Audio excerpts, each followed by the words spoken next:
ที่นี่สถานีวิทยุสาธารณะจังหวัดเชียงใหม่ FM 92.25 เมกะเฮิรตซ์คลื่นพัฒนาคุณภาพชีวิตวัดป่าแดงมหาวิหารอำเภอเมืองจังหวัดเชียงใหม่ต่อจากนี้ไปขอเชิญท่านรับฟังรายการร่มโพดำเนินรายการโดยพระครูโคสิทธิปริยัตยาภรณ์เจ้าคณะตำบลสุเทพเขตหนึ่งเจ้าอาวาสวัดป่าแดงมหาวิหารอำเภอเมืองจังหวัดเชียงใหม่จัดเสนอโดยกองทุนพระเจ้าติโลกราชกองทุนเพื่อการเผยแผ่ธรรมะและส่งเสริมการศึกษาของพระภิกษุสามเณรเด็กและเยาวชน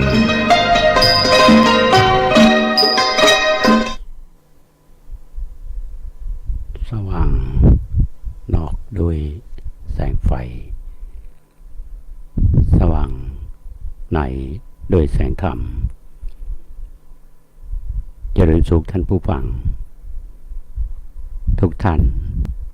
วันนี้ก็ปะกับอาตมาภาพพระครูโคสิทธิปริยัตยาภรณ์ในรายการร่มโพ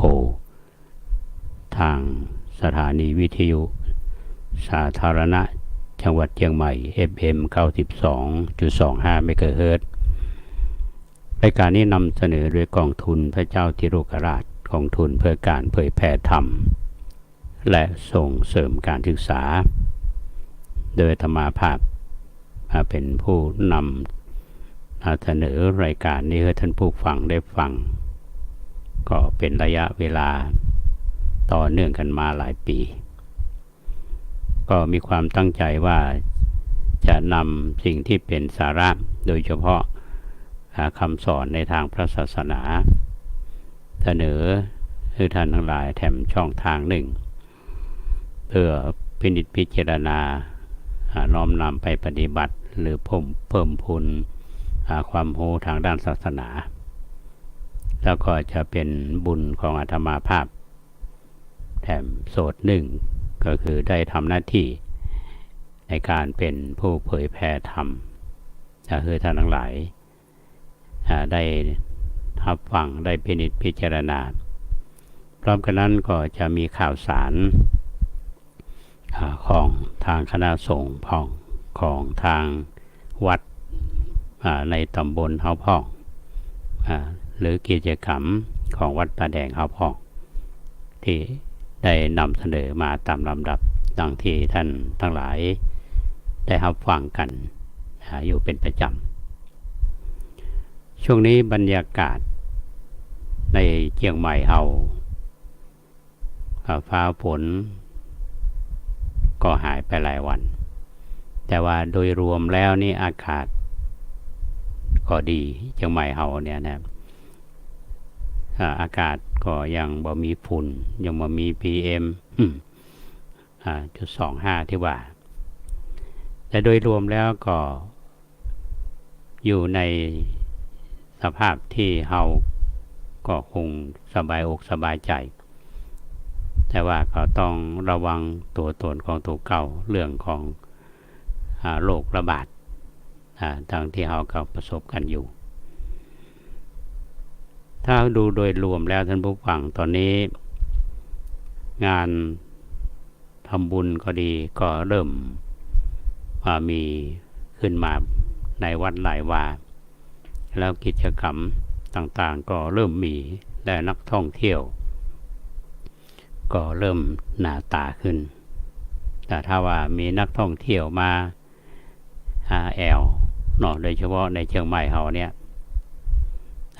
ไปวัดแอวว่าไปทำบุญเพื่อพักผ่อนก็ดีเนี่ยก็จะทำให้บรรยากาศของเชียงใหม่เฮายิ่งดีขึ้นไปในช่วงของเดือนมิถุนายนวันที่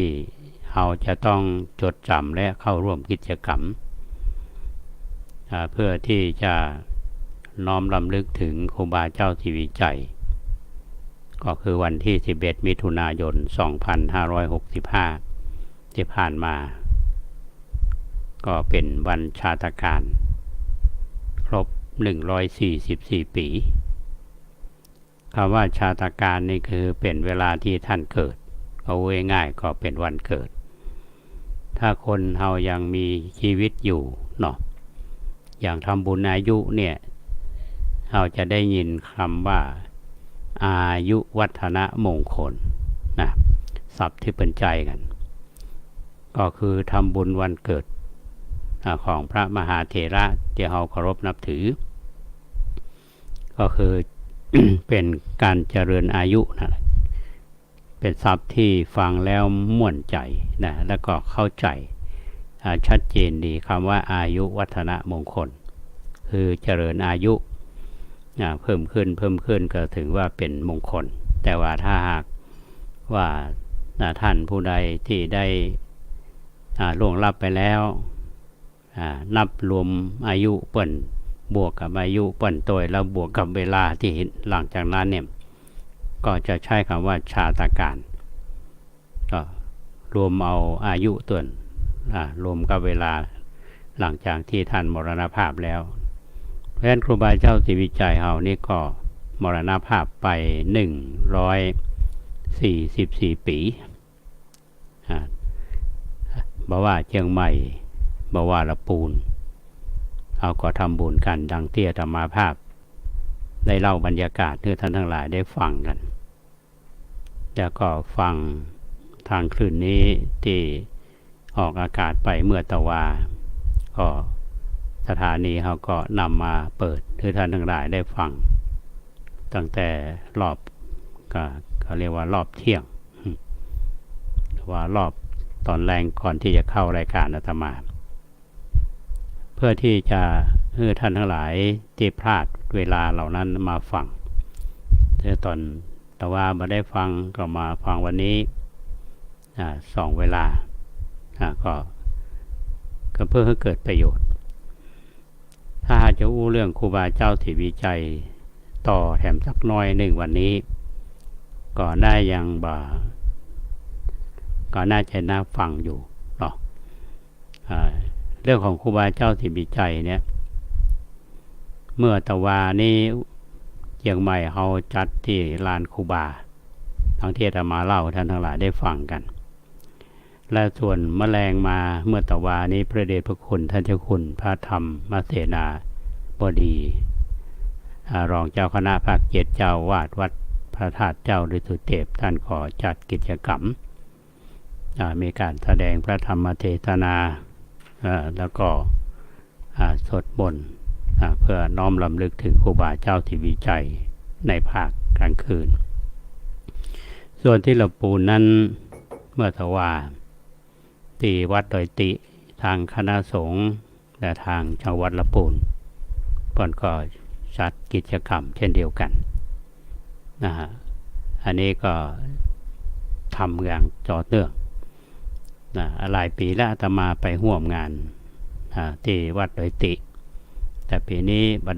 ได้ไปเนาะแล้วก็แถมวัดหนึ่งที่จัดสารเสวนาเรื่องครูบาเจ้าที่วิจัยที่วัดจามเทวีที่ในเมืองลำพูนเขาก็มีพระมหาเถระที่เป็นได้ค้นคว้าเรื่องครูบาเจ้าที่วิจัยวิทยากรหลายๆท่านที่ท่านมาร่วมสารเสวนาอันนี้ก็คงเป็นหนึ่งกิจกรรมที่จะทำเมื่อเราได้เข้าอกเข้าใจว่างานที่ท่านครูบาเจ้าที่วิจัยทำแล้วสรุปเพื่อที่จะนำไปเสนอเป็นบุคคลสำคัญของโลกที่จะเสนอยูเนสโกและส่วนที่วัดบ้านปางนั้นก็มีทำกิจกรรมเช่นเดียวกันมีกิจกรรมหลากหลายแต่ที่อำเภอบ้านฮงท่านผู้ฟังท่านที่เคยไป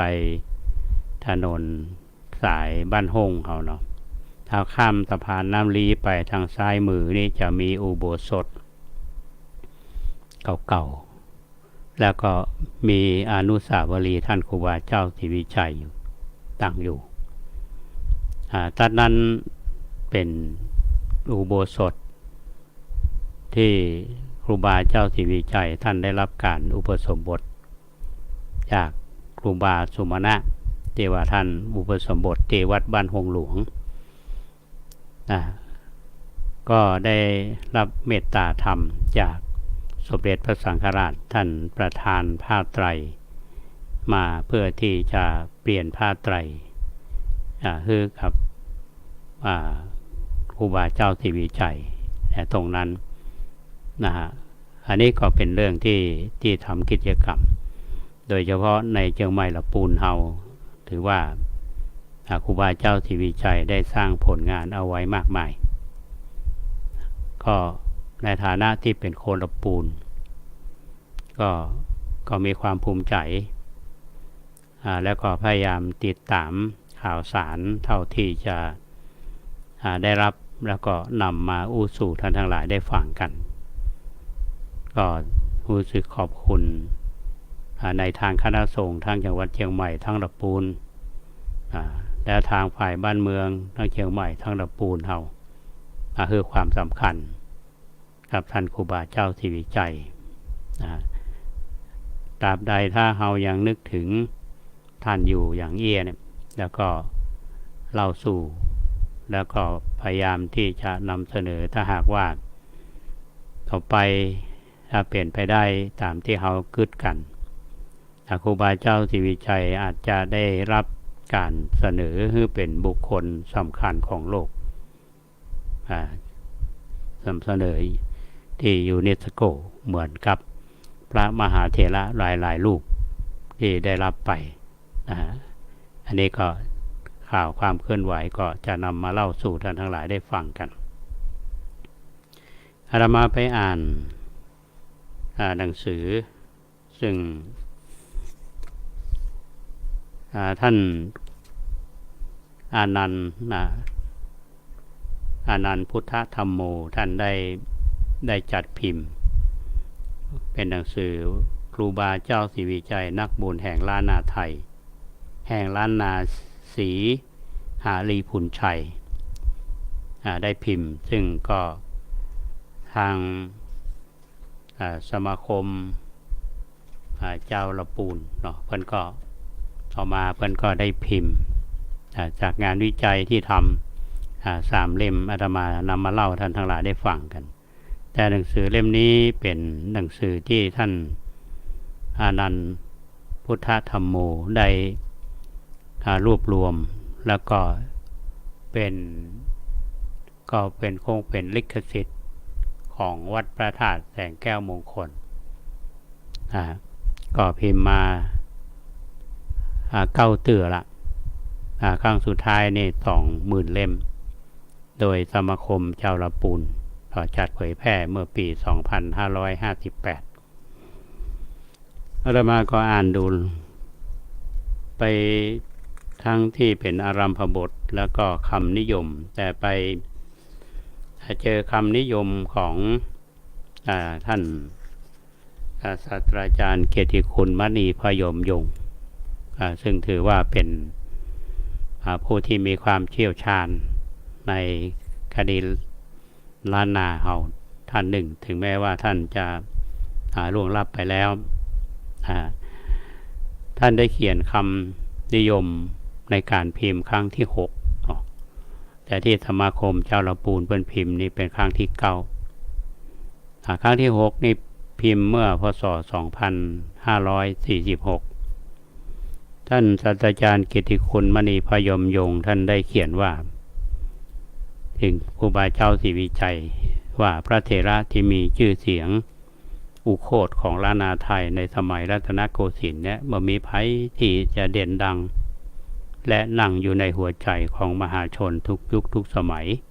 เสมอเหมือนท่านครูบาเจ้าศรีวิชัยผู้ฝักใฝ่ในบุญกุศลเรียกท่านว่า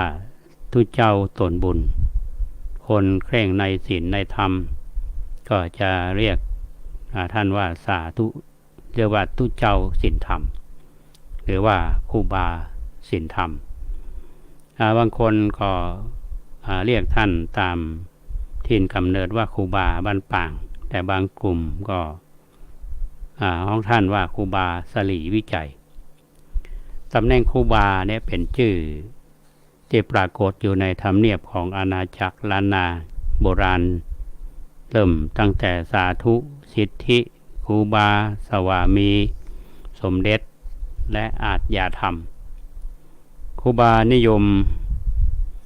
ห้องพระเถระที่มี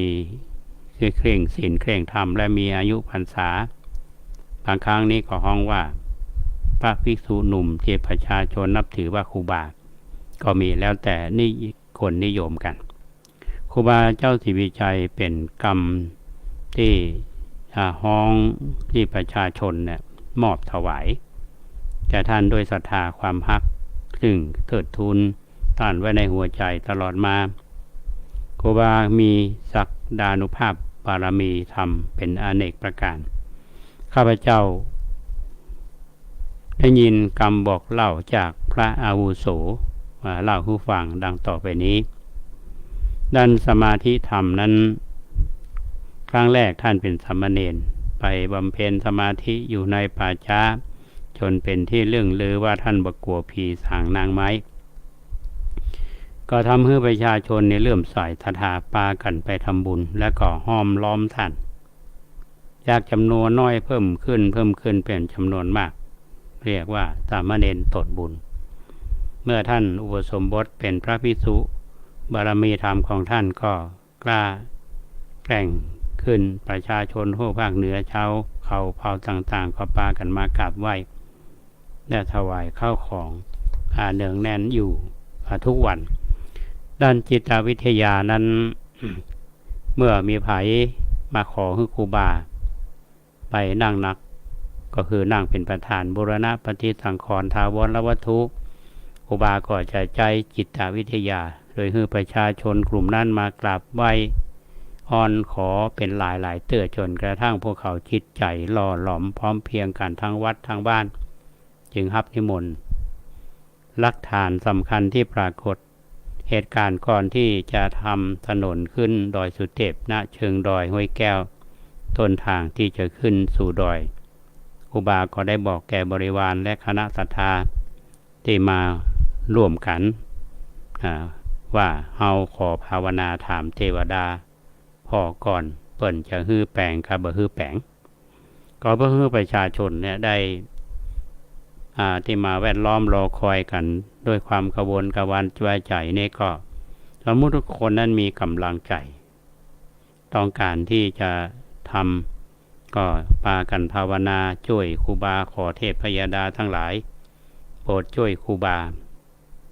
วันที่3มาหลังจากครูบาบริกรรมภาวนาบอกให้ชาวบ้านทราบว่าเทวดาเปิ้นอนุญาตให้แปลงแล้วเน้อชาวบ้านก็ดีอกดีใจสาธุและทางขึ้นดอยสุเทพก็มีผู้คนมาช่วยกันตามหมู่บ้านตำบลอำเภอปากันเอาเครื่องไม้เครื่องมือเข้ามา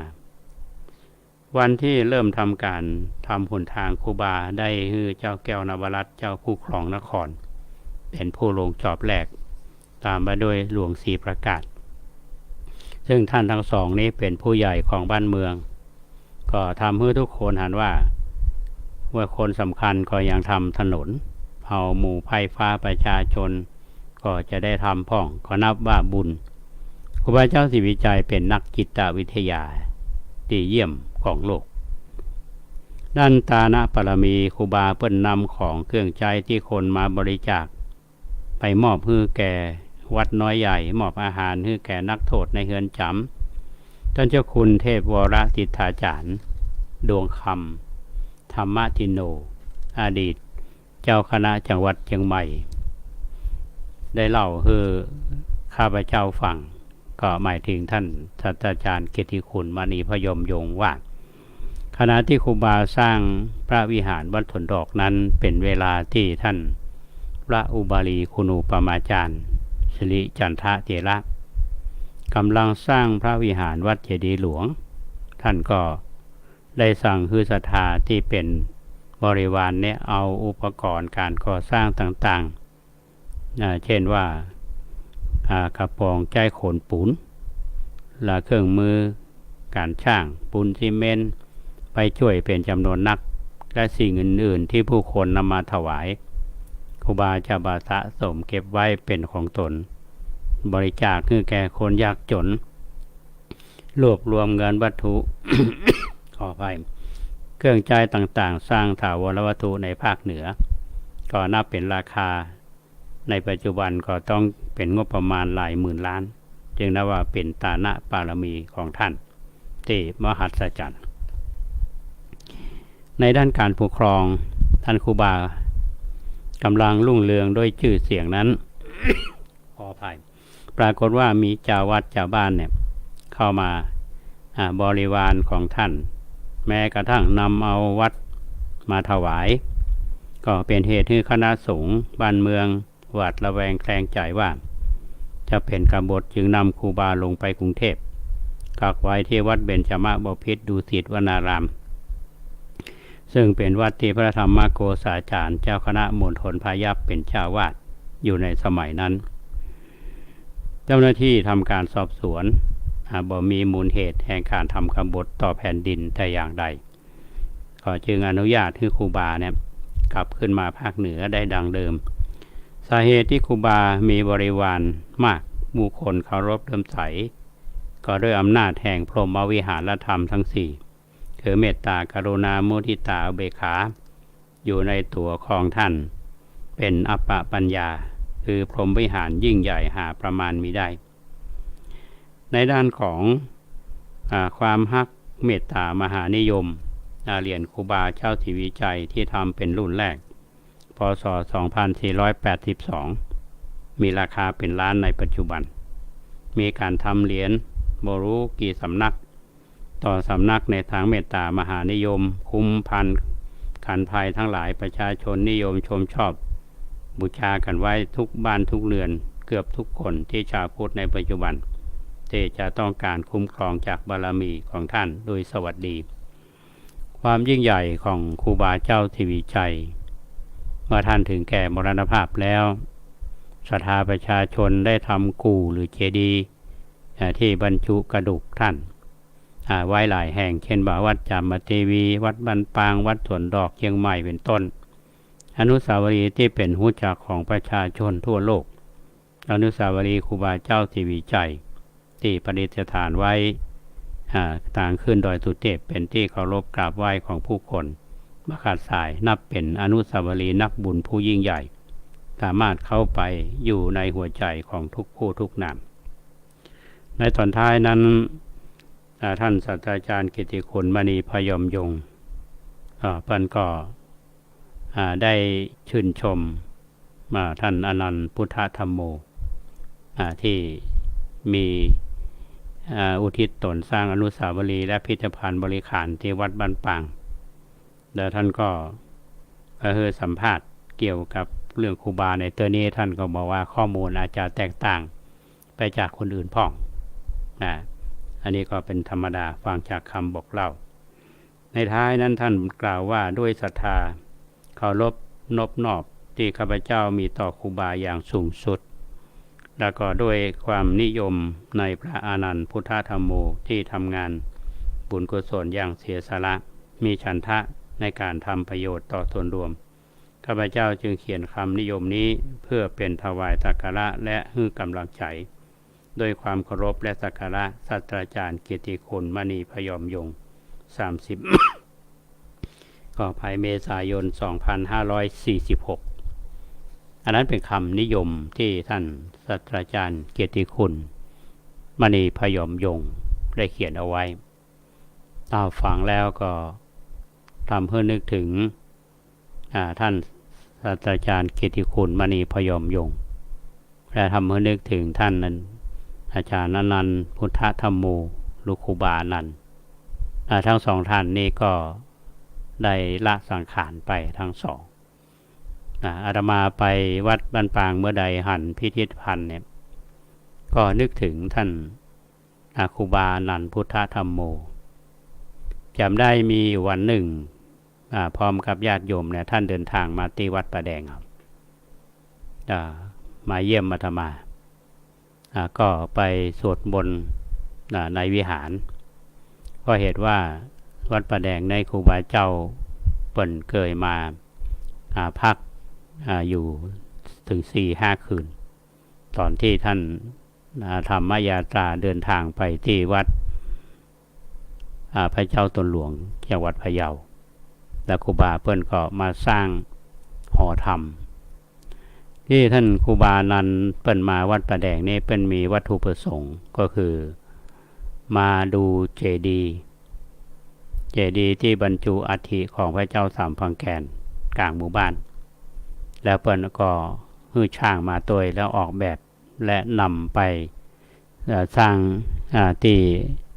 วัดของท่านที่จังหวัดพะเยาอาตมาก็บอกว่ามีโอกาสก็จะได้ไปชื่นชมบารมีของท่านครูบา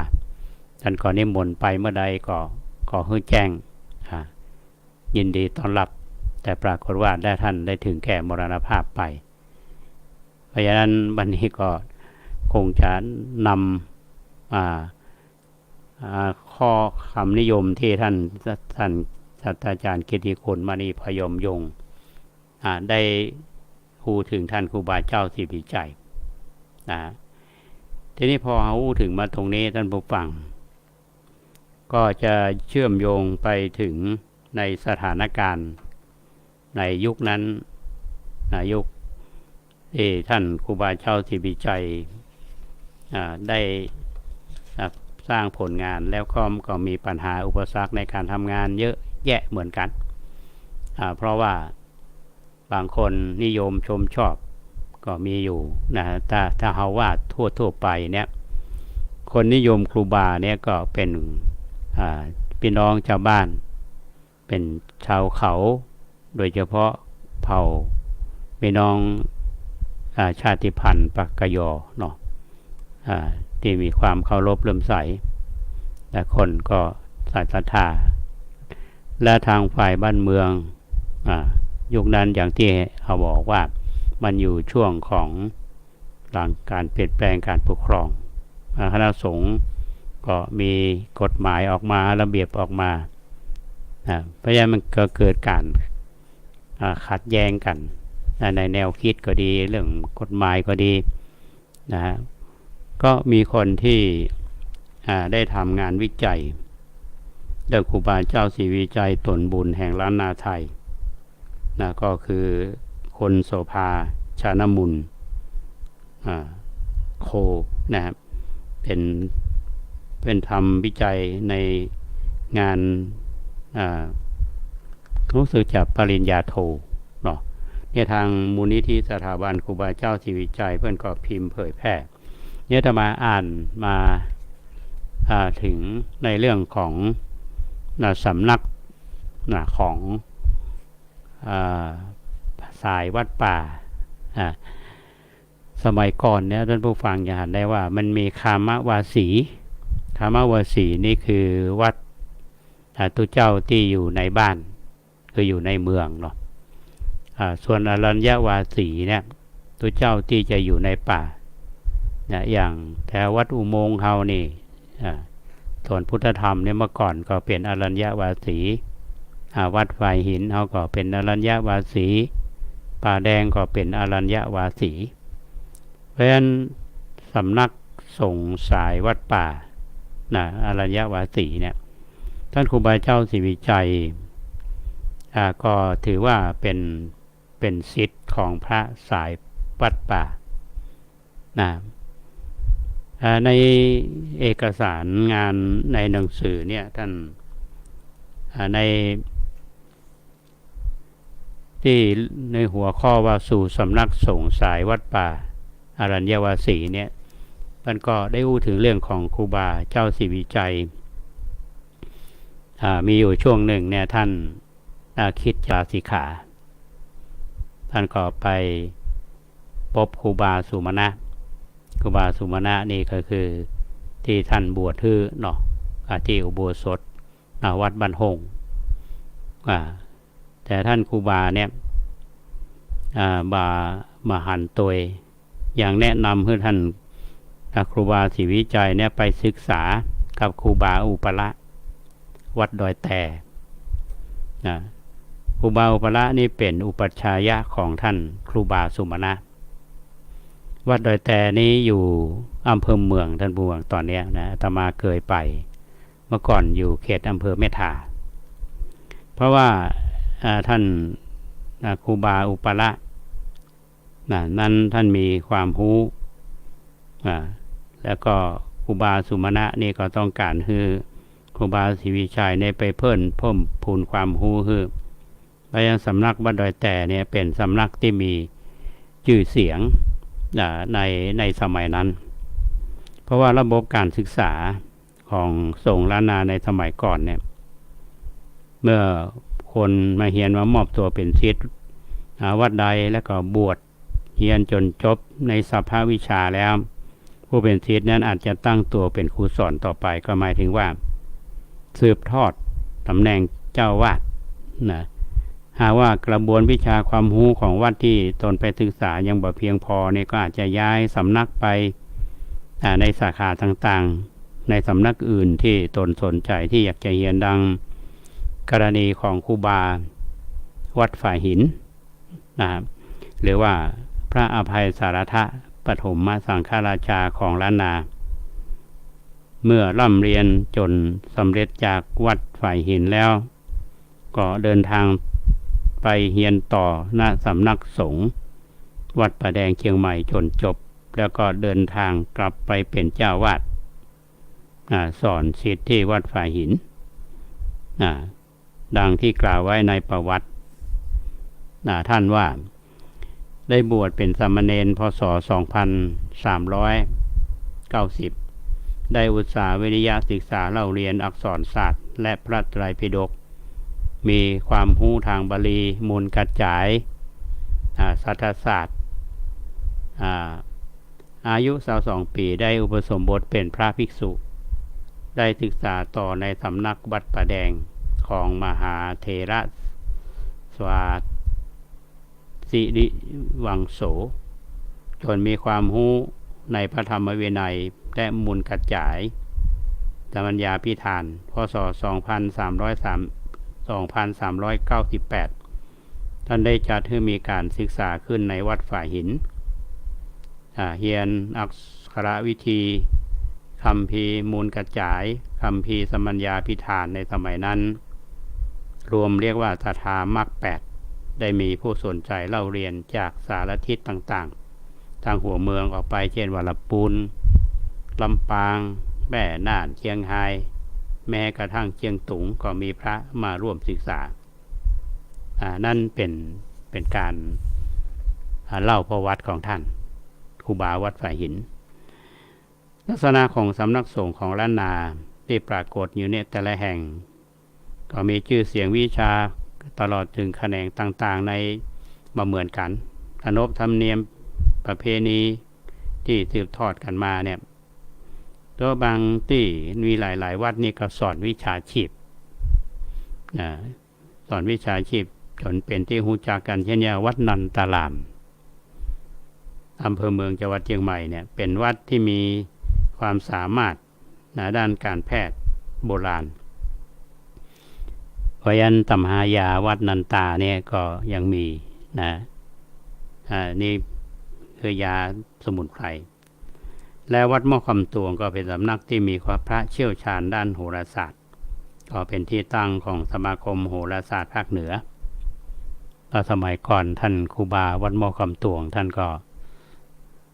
มีความเชี่ยวชาญด้านนี้ก็ได้มีความรู้สืบทอดมาในสายของวัดดอยแต่แล้วก็วัดทากาศที่ท่านครูบาศรีวิชัยเดินทางไปศึกษาต่อก็เช่นเดียวกันวัดดอยแต่นี่เป็นยุคนั้นมีการศึกษาด้านพุทธศาสนานี่จัดว่าอยู่สายอรัญญวาสี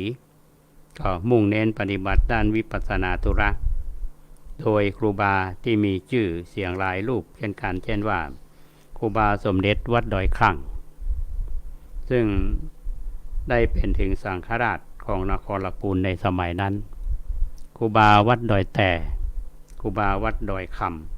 ครูบาเหล่านี้แยกออกไปตั้งสำนักสงฆ์ขึ้นในที่ต่างๆของลำพูนจะพบว่าพระสงฆ์ที่มาจากวัดเหล่านี้อ้างว่าสืบเชื้อสายจากพระญาณคัมภีร์จากหลักฐานประวัติศาสตร์พุทธศาสนาของล้านนาเฮาเนี่ยในสมัยของพญาสามฝั่งแกนอยู่ในช่วงของพ.ศ. 1940 45ถึง1980เนี่ยก็ได้กล่าวถึงพระญาณคัมภีร์ว่าท่านได้เดินทางไปลังกาพร้อมกับพระเมธังกรพระญาณมงคลพระจันทรังสีได้บวชแปลงตามคติลังกาเมื่อเดินทางพลิกมาเชียงใหม่พศ1973ก็ได้สถาปนานิกายลังกาวงใหม่ขึ้นที่วัดแพะป่าตึงก็คือวัดประแดงเฮาเนี่ยท่านผู้ฟังต่อมาสำนักสงฆ์วัดประแดงก็มีความขัดแย้งกันกับสำนักสงฆ์วัดบุพารามก็คือวัดสวนดอกทำให้พญาสามพังแกนเนี่ยห้ามเผยแผ่ศาสนาในบริเวณเชียงใหม่ดังนั้นในพศ1977ถึง1985เนี่ยสงฆ์ฝ่ายประแดงก็ได้เดินทางเผยแผ่ศาสนาไปยังหัวเมืองต่างๆเช่นว่าลำพูนลำปางพะเยาเชียงแสนเชียงตุงจนปรากฏสาขาของสำนักสงฆ์สายวัดประแดงขึ้นหลายแห่งเช่นว่าวัดประแดงดอนใจที่พะเยาวัดประแดงหลวงที่เชียงแสนวัดเจ็ดยอดที่เชียงไฮ้วัดประแดงหลวงที่เชียงตุงเป็นต้นกลุ่มพระญาณคัมภีร์นี้ต่อมาก็ได้รับการอุปถัมภ์ในสมัยของพญาติโลกราชเมื่อมาตั้งสำนักเชียงใหม่ขึ้นได้นามชื่อว่าวัดประแดงหลวงก็คือวัดประแดงเฮาในปัจจุบันก็นับได้ว่าเป็นการเดินทางเผยแผ่ของกลุ่มสงฆ์วัดประแดงได้ก่อให้เกิดสาขาวัดประแดงแพร่หลายทั่วเขตล้านนาต่อมาล้านนาก็ตกอยู่ภายใต้การปกครองของพม่าก็ทำให้คณะสงฆ์ล้านนาเนี่ยแตกกระสานสั่นเตนไปโดยเฉพาะฝ่ายอัตยวาทสายคามวสีก็เริ่มเสื่อมลงขณะที่สายอรัญญวสีก็หนีภัยสงครามออกไปตั้งสำนักวิปัสสนาธุระบำเพ็ญเพียรอยู่ป่าซึ่งความเคลื่อนไหวของพระสงฆ์ล้านนาในสมัยนั้นจะหันจากกรณีของลำปางก็มีพระมหาป่าองค์สำคัญคือมหาเกศรปัญโยวัดไหลหิน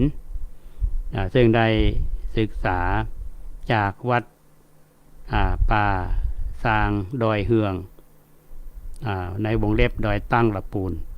โดยที่เขาสืบสาวจะพบว่าครูบาเกศรปัญโยเนี่ยได้สืบ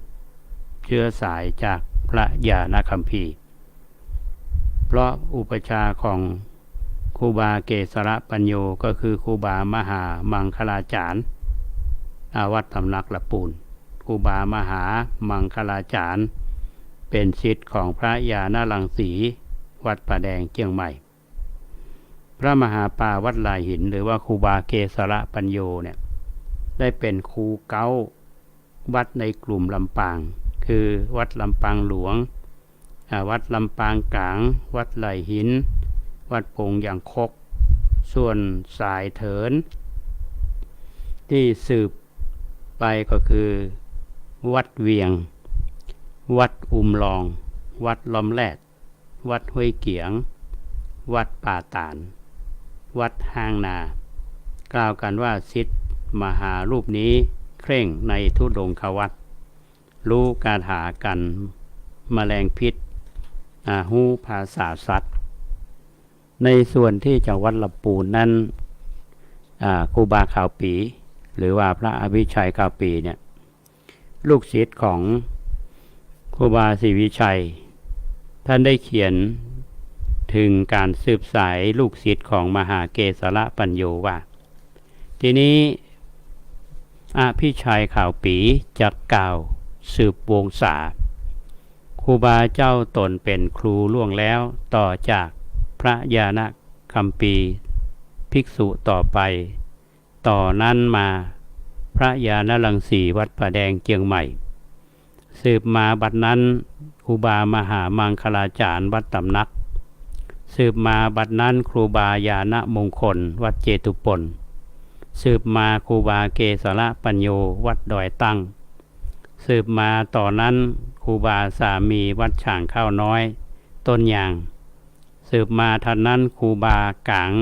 เป็ดตนเป็นลูกศิษย์ครูบาสามี วัดฉางข้าวน้อยต้นยางสืบมาถัดนั้นครูบาพุทธวงศ์วัดสันต้นธงสืบมาถัดนั้นครูบาสมเด็จสังฆราชวัดดอยคลั่งสืบมาถัดนั้นครูบาอุปละวัดตินดอยพระนอนสืบมาครูบาปัญญาวัดลีหลวงสืบมาครูบาฝ่ายหินเจียงใหม่สืบมาถัดนั้นครูบากำปีวัดดอยแต่สืบมาถัดนั้นครูบาศรีวิจัยวัดบ้านป่างสืบมาเพิ่มเติมถัดนั้นก็คือครูบาอาพี่ชายข่าวปี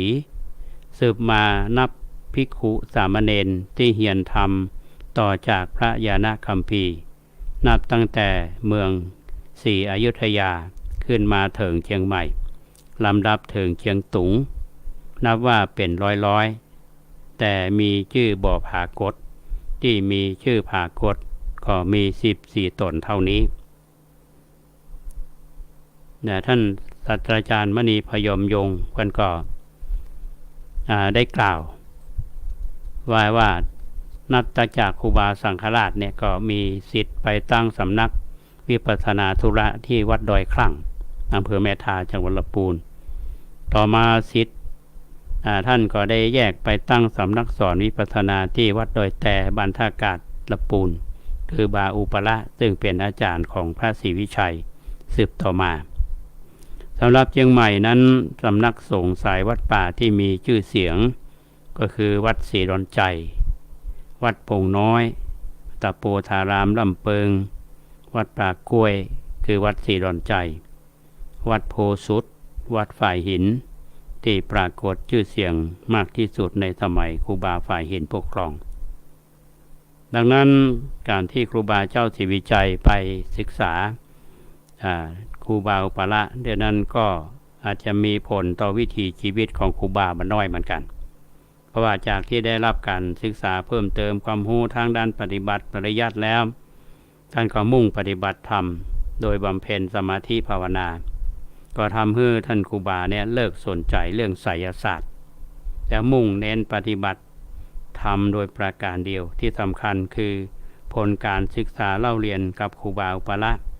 ตามเพื่อครูบาเจ้าศรีวิจัยตัดสินใจอยู่ในร่มเงาของผ้ากาสาวพัสอันนี้คือจุดเปลี่ยนเราจะเห็นได้ว่า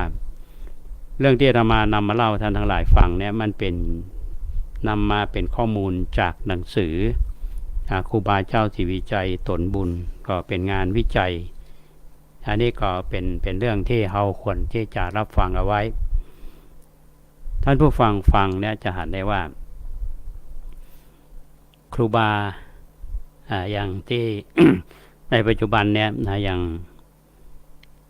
ในอำเภอลีเฮาตอนนี้มีอย่างครูบาเจ้าศรีวิจัยครูบาพี่ชัยข่าวปี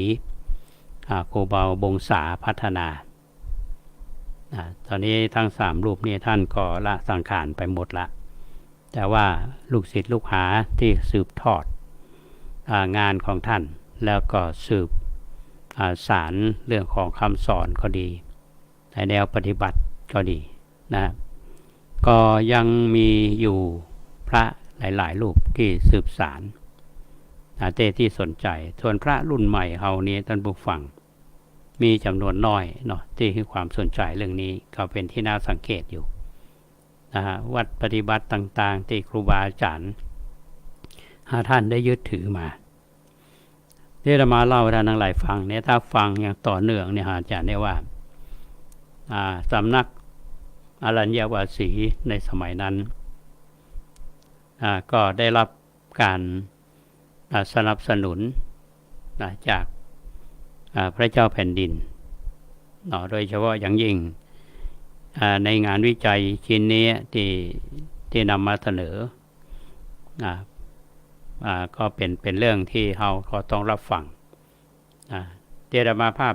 นำที่เกี่ยวกับเรื่องวัดประแดงมาเล่าเนี่ยไม่ใช่ว่าตุลุงวัดประแดงมาโฆษณาวัดแล้วเรื่องอันนี้มันเป็นประวัติศาสตร์เนาะควรที่จะรับฟัง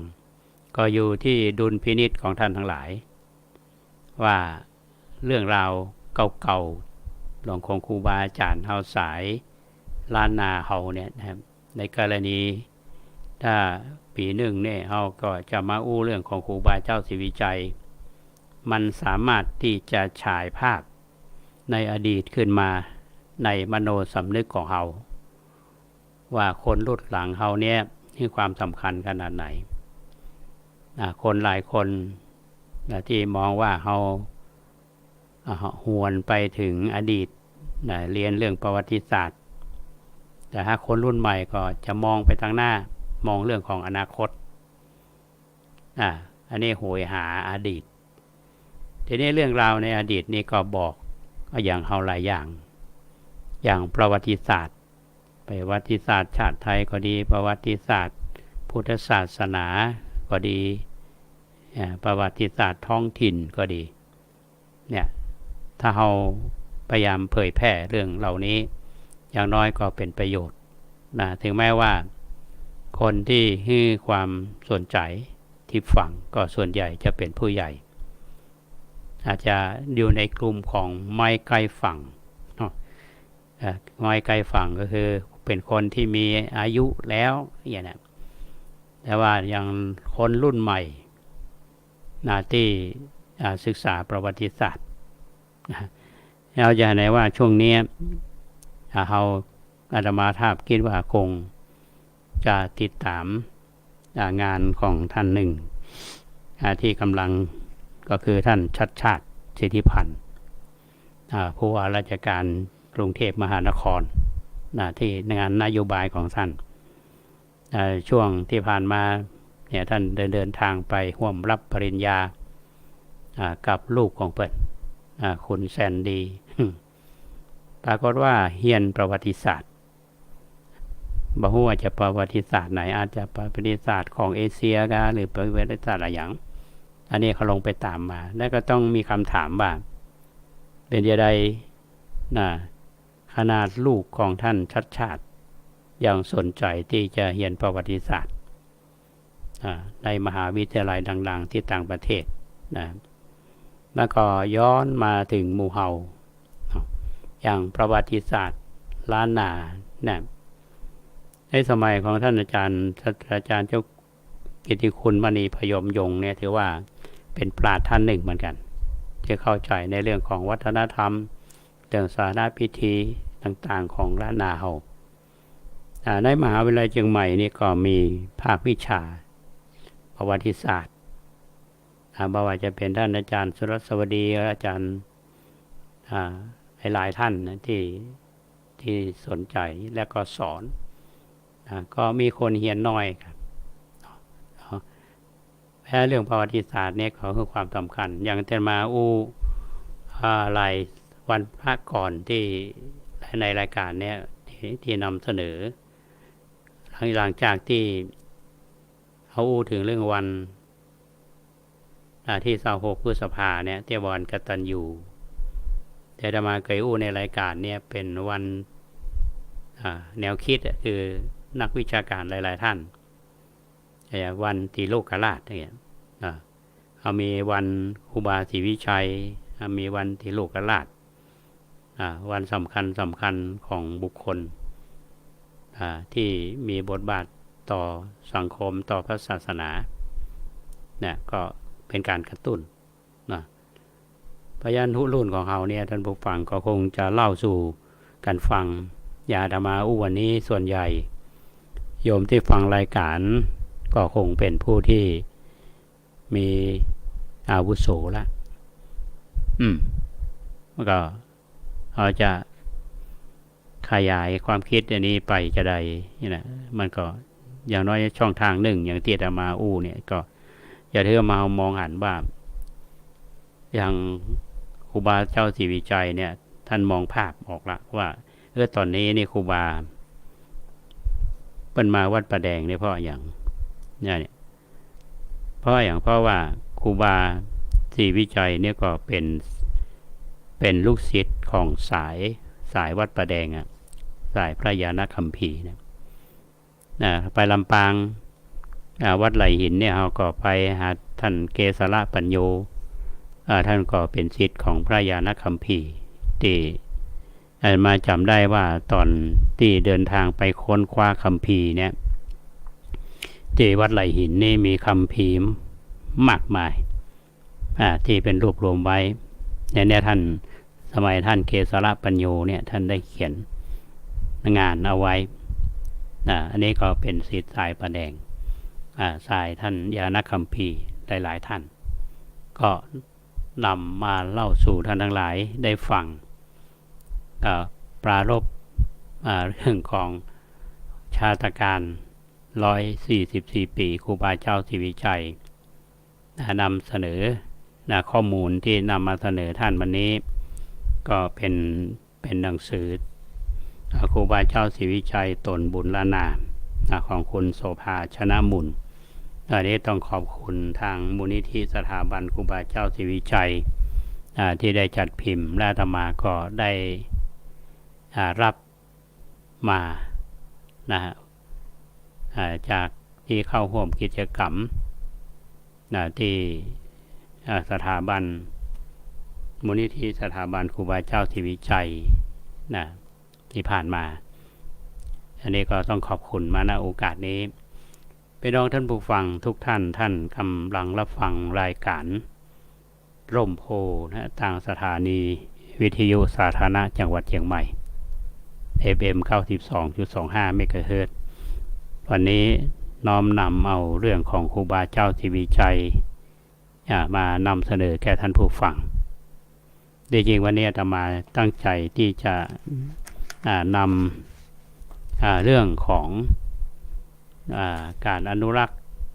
ธรรมชาติและสิ่งแวดล้อมมาเล่าให้ท่านทั้งหลายได้ฟังเพราะว่าจากการที่เราได้ทำงานโดยเฉพาะวัดประแดงเราเนี่ยได้เอาตัวปัญหาเป็นตัวตั้งแต่อาตมาภาพ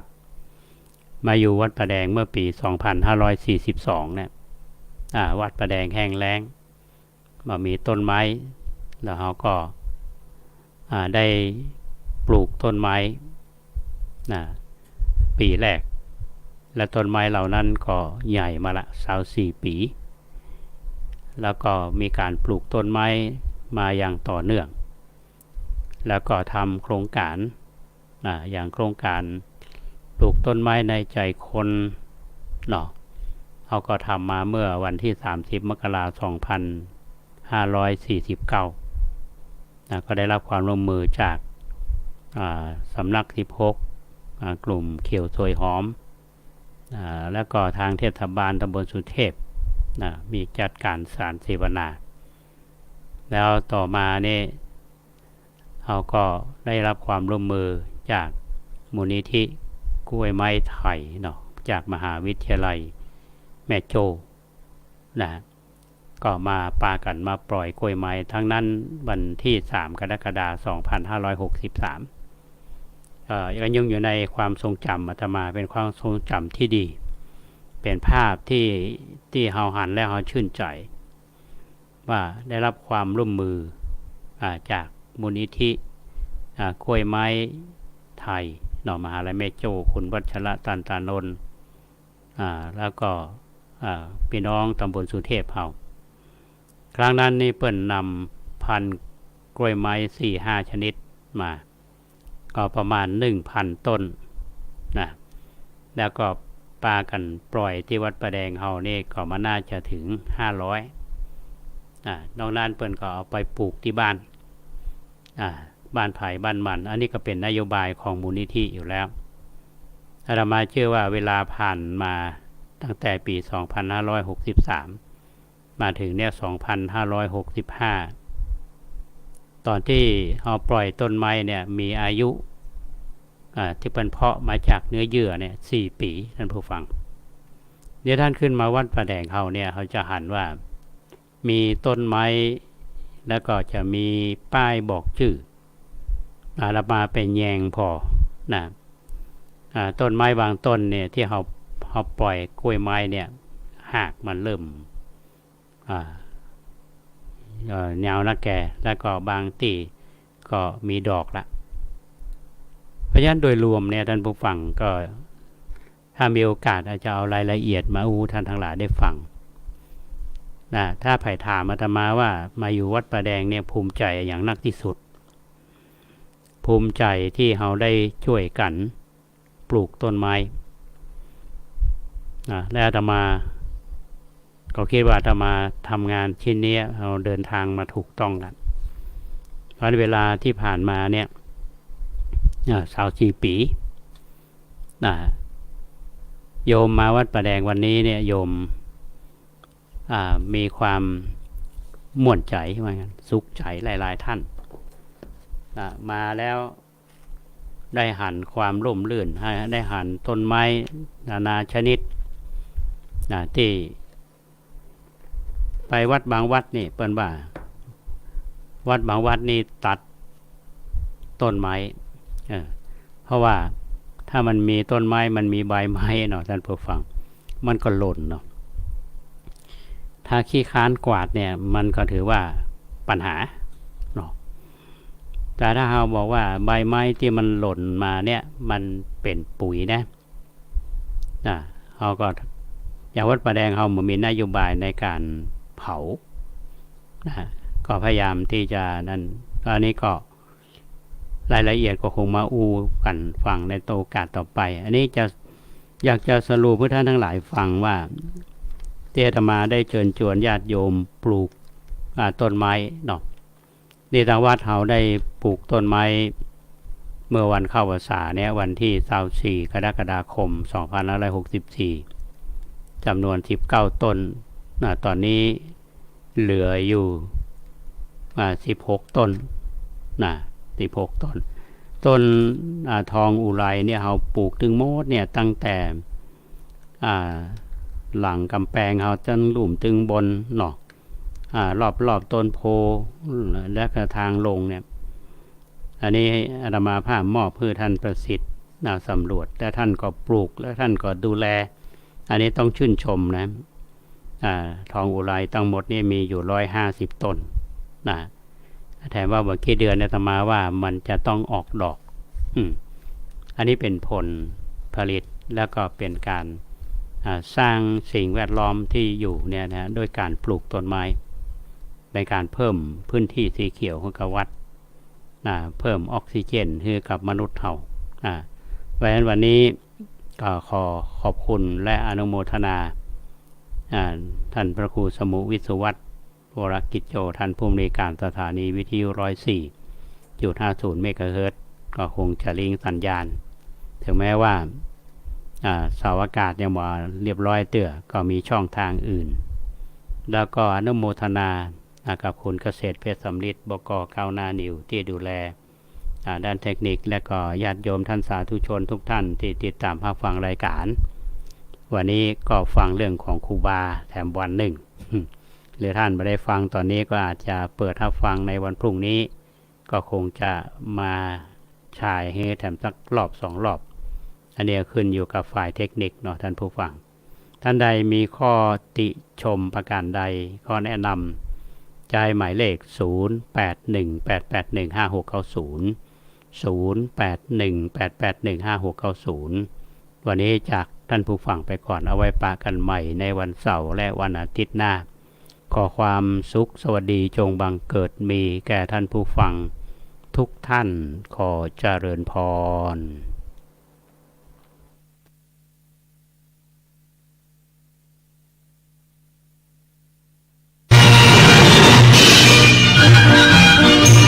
ที่นี่สถานีวิทยุกระจายเสียงแห่งประเทศไทยต่อไปเสนอข่าวซึ่งมีหัวข้อข่าวดังนี้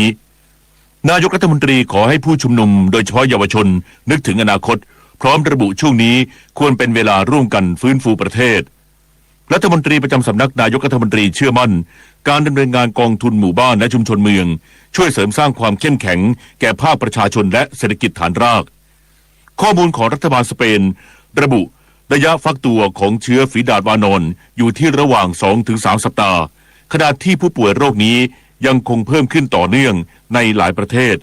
ต่อไปเป็นรายละเอียดของข่าวตำรวจจับกุมผู้ก่อเหตุวุ่นวายและเผารถราชการจากการชุมนุมบริเวณแยกดินแดงวานนี้พร้อมสั่งเฝ้าระวัง